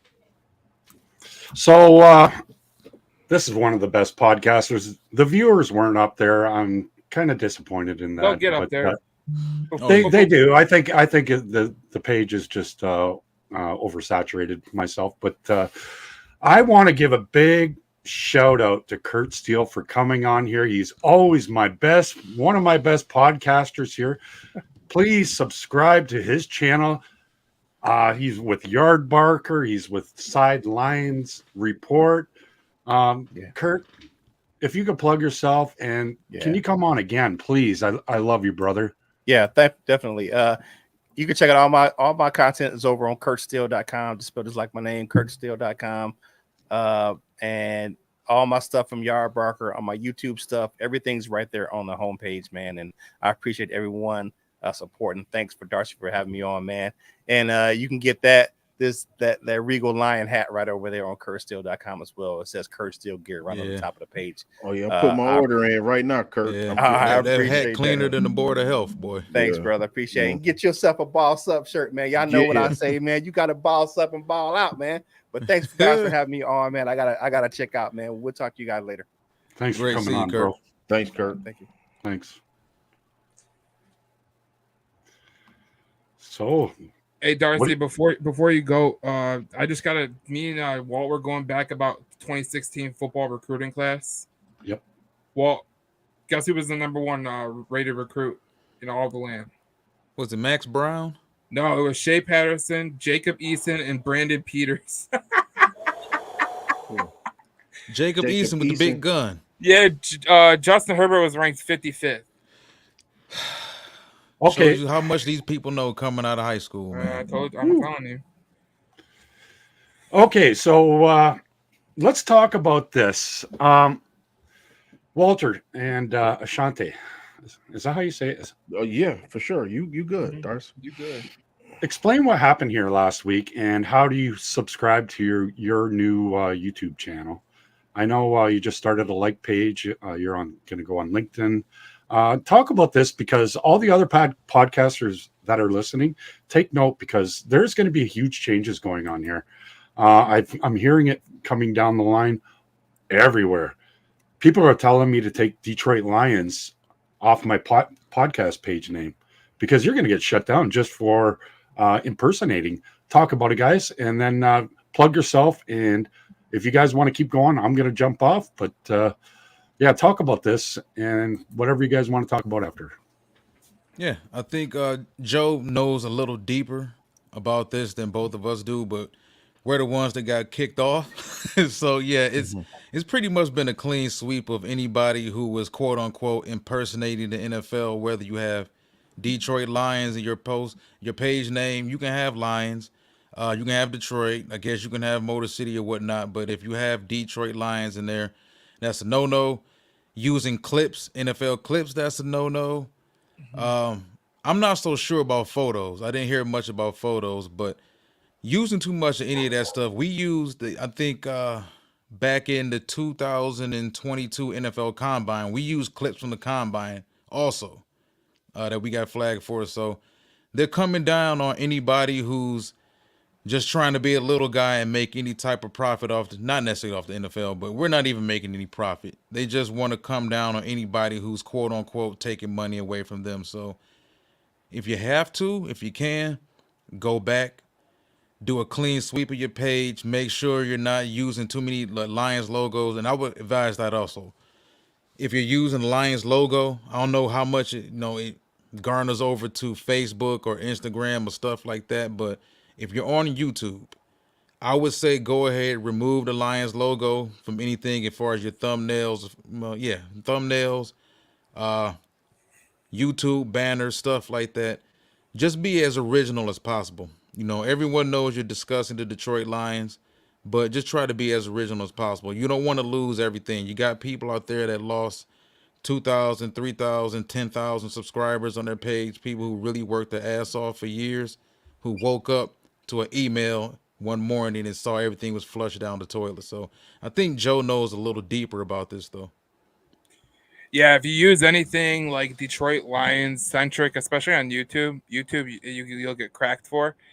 And I did notice something about YouTube that I want to let you guys know. The whole reason that they did this, literally the whole reason they did this, was because there were certain people acting like they were the team, and I'm not going to name the team, but it was a certain team in Dallas, and that's what really made this whole thing go haywire, and that's why YouTube revised their policies, and that's why you have all the things happening right now.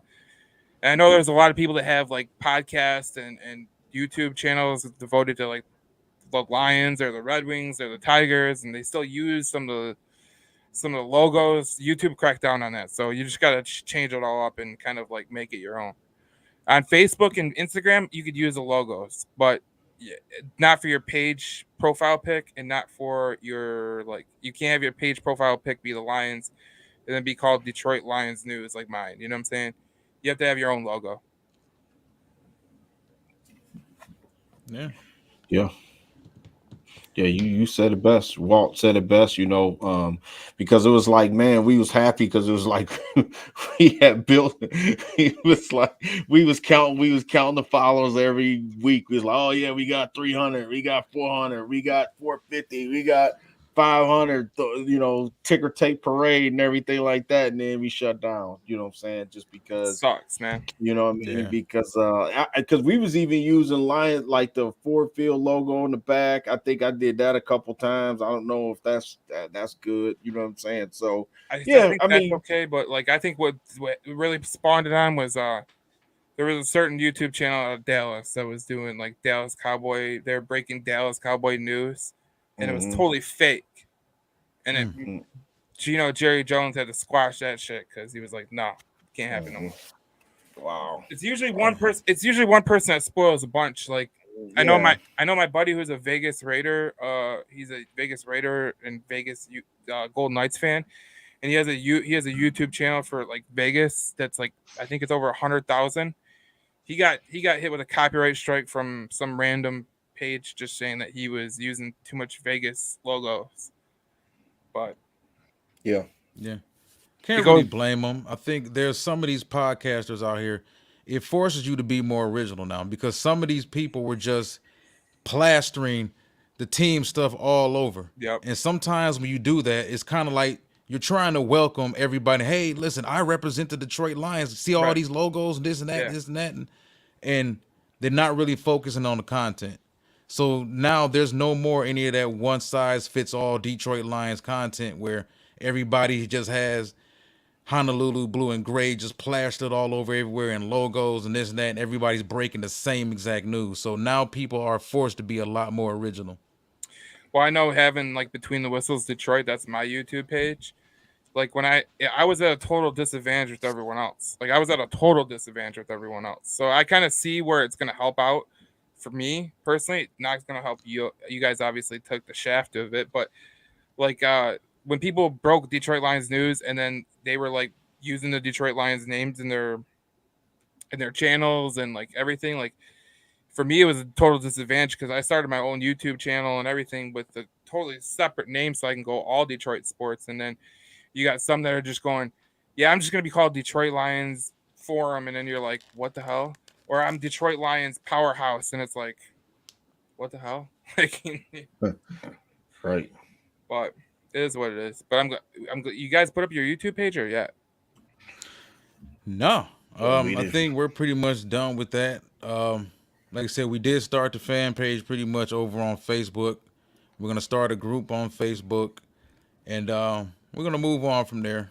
Start some more Instagram, some more TikTok, some other LinkedIn also. My advice to you, this is my advice to you and any podcaster that really wants to start their own podcast. So I'd obviously do a live show with Detroit Lions News podcast. And then I podcast it all for people to like listen to on Apple, Spotify, iHeart, all that stuff. So if people want to start a podcast of like a sport that they like if you like Michigan football, there's not many Michigan football podcasts out there that are pretty good. I mean, there's the Victors. I obviously have a tie to, but there's not many good podcasts out there for like the Pistons Lions either. Yeah, Pistons. There's none. Now there's a Bad Boys Revival, which is starting on my Between the Whistles Detroit page.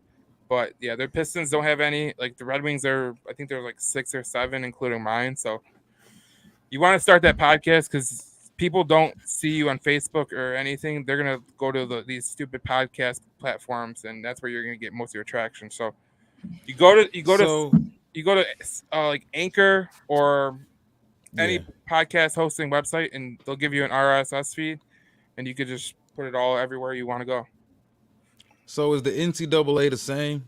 Like as far as, let's say you wanted to start a Penn State podcast. Can you use Penn State Nittany? Well, I wouldn't dare use Penn State Nittany Lions podcast. But there's a team in our backyard that really hates when you use their image and likeness.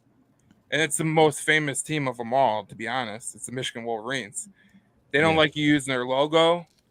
Like the winged helmet that you can use because a lot of high schools use it. But besides that, like, no, they don't want any part of you using their imagery or their likeness or anything like that. Like they will totally they'll put a strike on you real quick. So I would advise people, man, if you're just starting out, because we did it. I know I did it for sure. They're not sponsoring me, but I advise people every time they ask me about making logos or whatnot, get yourself a Canva app. Yep. Account. I love Canva. I got mine paid up, my membership paid up for the year. I had for a couple years now. They're kind of like your one-stop all for everything. You can do everything on Canva. And you get, as far as making like logos, they give you like over 6,000 templates. So you can find something original, add your own touch to it, color schemes or whatnot, take stuff out, add stuff. Just be original. Instead of just using the Detroit Lions logo to kind of be that, one size fits all podcast, just be original. Mm-hmm. It'll save you a lot of work in the long run, because nobody wants to start a page, work their ass off, record 180 videos, get to 3,000 subscribers or whatnot, and then have YouTube send you a cold-hearted email telling you that they shut your shit down and go kick rocks. So that's kind of what they did to us. But YouTube's been having this issue for years, and it wasn't just sports. Well, now it's sports now, but like you had political people getting their stuff taken down for unknown reasons. You had teachers that had a different opinion than most people, and they get their stuff taken down. So YouTube's really been flagging certain stuff, and it's been going away. And I'm telling you guys right now, the one place that you really want to put your stuff now is Twitter.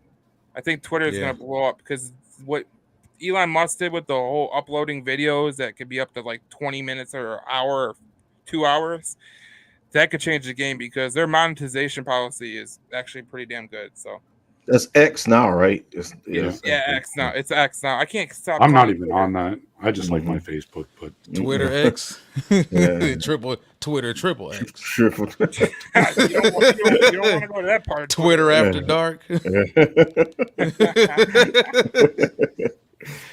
Oh man, I enjoy working with you guys, man. Yeah, man. I appreciate you guys. Yeah, thanks for having Santi. I can't wait. Like I said, I got 4 tickets. Bing, bang, boom, right here for Carolina. If you guys want to go, we could do a podcast at Jacoby's. I got sponsorship to have the whole second floor. If you guys want to do that, us 4 could go and we could talk about it. And dude, I'm there.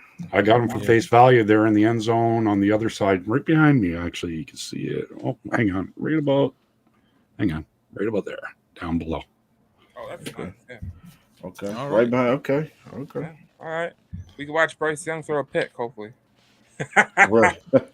Man, that's my guy, man. Man, don't say nothing about Bryce Young. That's my Chuba's guy. my guy. Chuba, man, I mentored Chuba when he was 15. I love Bryce Young, but man, I don't know what he's doing with some of these throws, but he's a rookie. I'm gonna go down early and make sure I shake Hubbard's hand. I mentored him through Facebook Messenger way back when he was 15. Yeah. But I want to meet him in person. Nice. Yeah, the old Canadian connection, Hey, what the? Hey. Mistake, right? You know This Andrew Canadian- Wiggins too? Yeah. Hubbard's, Darcy, don't tell me you don't know who Andrew Wiggins is. No, I don't. He's from Toronto. No, no, I didn't. I coached public school basketball, but no. My son, related to, he's second cousins with Hall of Famer Ferguson Jenkins. So I should have got him in baseball. Motherfucker's 6'5", and that's what you need to be a baseball pitcher. And it's already in the blood. I put him in football, but guess what? The coach's son always has to have their head coach's son always has to have their goddamn son as the fucking quarterback, right? Well, that's how it always goes. Like they always put someone that shouldn't be the quarterback at quarterback, and you're like, bro, this guy blows. Like, why can't we just do something like normal? Like, I remember that episode There's of so The much Simpsons politics. So much Homer politics was in coaching Bart's coaching. team, and Homer made Bart the quarterback, and Bart just completely sucked, but Homer just kept throwing him out there as the quarterback. It was funny though, because that's how I got my shot with hockey. Though was one of the guys I was playing with. He was absolutely a horrible goalie, right? And they were all like, "Man, just put this guy in, put him in," and that was me. I was like, all right, let's go. So I go in there, shut out 2 games in a row, and then they're like, you're the goalie from now on. I was like, all right, cool. What is the coach gonna think? Like, I took the coach's kid's spot, and they're like, who cares what he thinks? He sucks. So Yeah. So we're down to 3 viewers. You guys want to shut her down? I got to go to bed at 10. yeah, we Yeah. can do whatever. Yeah. Yeah, We'll man. finish it off right with the thanks for you 3 for sticking in and listening to us to just not really talking football. But Joe, you said you're going to make me a video. I gotta make you a video. I gotta Yep. make you a video. You need to, big time. I know. I like having Glover Quinn in, but I'd like to have you guys in there too, right? Yeah, we gotta make some new videos. So I'm gonna splice up some stuff. So Appreciate it. hopefully, if I bug Joe every freaking 20 minutes on Messenger that he's going to make me a new video, I'm going to send him clips and everything because I got some good clips of you guys. Hey, if you got some good clips, send them to me. I'll make the video. I swear. All right. But I want to have Glover Quinn in there and I want to have Matt Derry. I'd love to have Dad and I'd love to have John Maakaron. No? Yeah, that would be awesome. For sure. For sure. Yeah. Here we go. Here's the last time you see this. Thank you guys and thank you 3 for staying in with us. Thank you for subscribing. Subscribe to Lions Avenue page, I guess, right now. Yep. Go straight on Facebook. Everybody's got a Facebook. And if you want to know what they're doing, I'll share everything to my page too. So. All right, here we I go. I just followed you too, Joe. Oh, you just followed me? I feel love now. Yeah. Okay, the last time you see this, hopefully. Do your best. Let's go. Lions on 3. 1, 2, 3. Lions.